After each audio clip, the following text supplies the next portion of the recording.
In all the places of the earth, they know that the gods and spirits affect man's path. All the misfortune that befalls man lies at their feet. If you have eyes to see, you see their presence and their power. Keep your eyes open, traveler, and you might see their faces. Here, they once said that Loki lies imprisoned in a cave, trapped by his enemies, who set a serpent above to drip venom on his face. His wife, Sigyn, sits beside to catch the venom in a bowl, but when she must leave to empty it, the poison falls unabated. His pain is so great that he thrashes and writhes. And here above, we see the earth shake and break apart. Across the sea, they know that the earth is carried in the arms of a giant. When he is vexed or injured, he may not carry his burden so gently, and the world will feel his anger and pain. In a land far away, they say the winds are trapped inside the earth. They try always to make their escape, and they buffet and beat on the walls of their prison, causing the earth to quiver. And when they break through, they make their escape. They explode out in fury.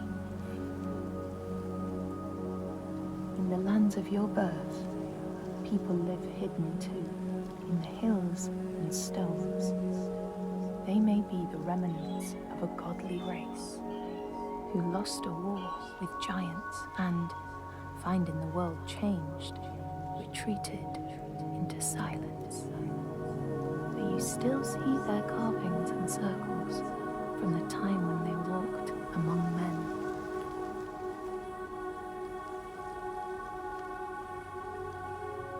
Here, they know that if times are harsh, you may ask of the hidden folk to share their bounty. And if you are strong and wise and good, they may hear your plea and send you aid. But if you are not, or if you do not respect the strictures they lay down, you might have your strife doubled.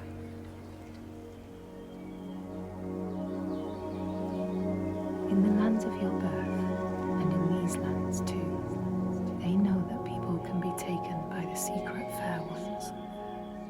If you are not careful and do not keep to the pathways, you may find yourself among them. In a land to the east, they know that when a traveler finds themselves lost, it is the fault of the Vadadash, who wait at the crossroads to trick souls passing by. The only remedy is to let your horse lead you home, because beasts have no souls. But if you have no horse, your soul is lost forever.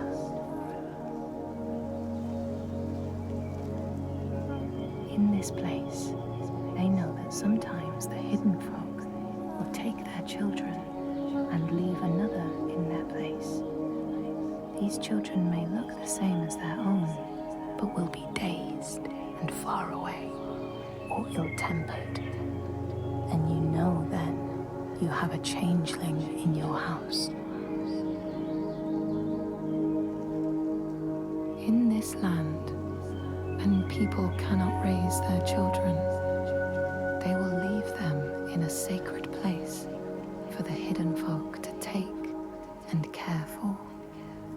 Sometimes these children come back, but it is said that they are changed, with a wildness in their eyes, and their parents do not want them.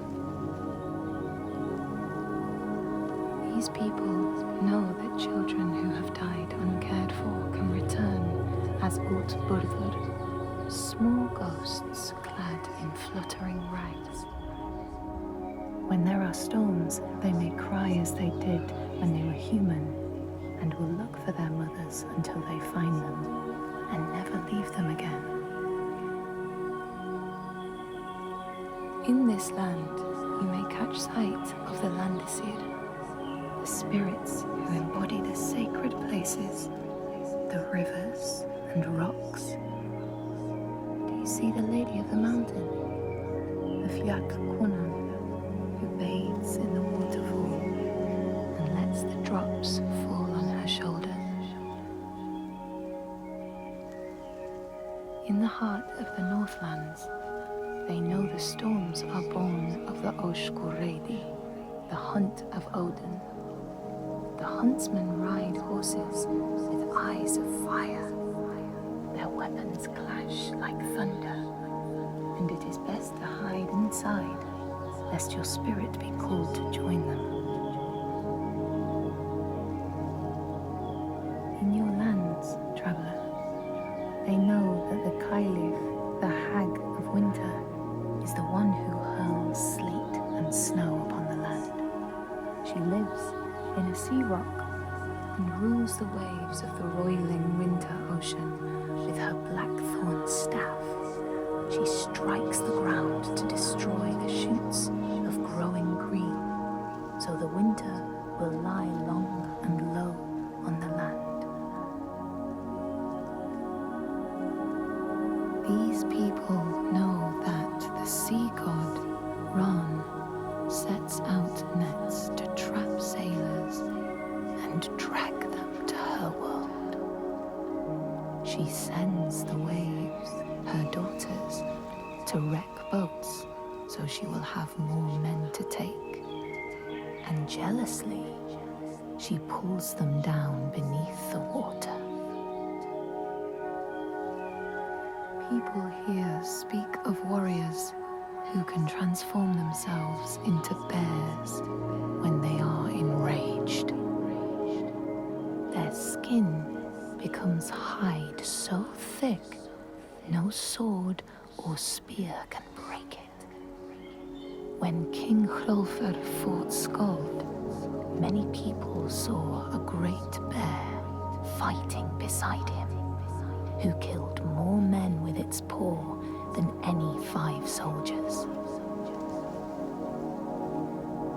Men here will tell of how Jarl Hakon worshipped the giant Thorgerða and sought her aid in the middle of battle when the tide was turning against him. Fleeing to an island, he pleaded with her for aid. She demanded a sacrifice. She rejected all of his offerings until he, at last, killed his own son in sacrifice. Thorgerða gave aid, and Hakon's enemies saw the giants striding amongst the ships, arrows flying from every finger and never missing their mark. Their morale was sapped, and Hakon won his battle.